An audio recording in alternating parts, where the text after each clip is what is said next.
Hello mga Beshwaps! For today's video nga ay samahan niyo ako mag-unbox nitong na-order ko na vacuum cleaner. Ito nga pala yung Dirma DX115C. Pagkabukas mo ng box ay makikita mo na agad dyan yung manual at saka yung warranty card. At ito nga pala yung pinaka-body niya. Yung dust container niya nga ay may capacity na 1.2 liters. Meron na nga pala itong kasama na 3 nozzle na pwede mong pagpalit-palitin. Itong una nga pala ay itong floor brush.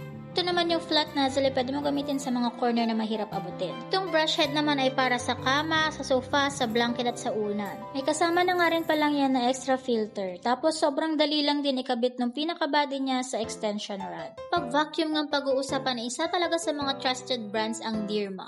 Napakadaming ang positive reviews at bukod doon affordable din yung mga products nila. Ang powerful nga nito dahil meron siyang 14,000 PA strong suction. Mahihikot talaga yung mga likabok dyan sa bahay at yung mga buhok nyo na katulad sa akin na lagi na lang nakakalat yan sa floor.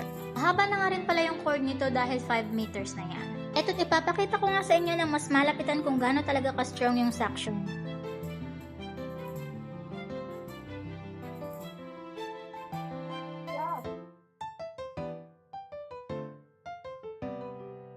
O diba ang bongga talaga, dito nga pala sa HEPA filter niya natatrap yung mga dumi at alikabok na nakukuha. So ganyan nga lang kadali buksan yung dust cap niya. Etong filter nga pala ay washable. Tignan nyo naman kung gaano kadami yung nakuha kong alikabok at dumi. Diyan lang yan sa baba. Kaya naman parang hindi talaga enough yung walis, kailangan talaga natin magkaroon ng vacuum cleaner. Huwag kang mag-alala Beshwaps dahil hindi naman kamahalan to at maganda pa yung quality. Pagkatapos mo ang gamitin na maganda pa dito ay meron na siyang cord holder tapos self-standing siya kaya hindi siya basta-basta matutumba dyan. Kahit ilagay mo nga lang siya dyan sa gilid.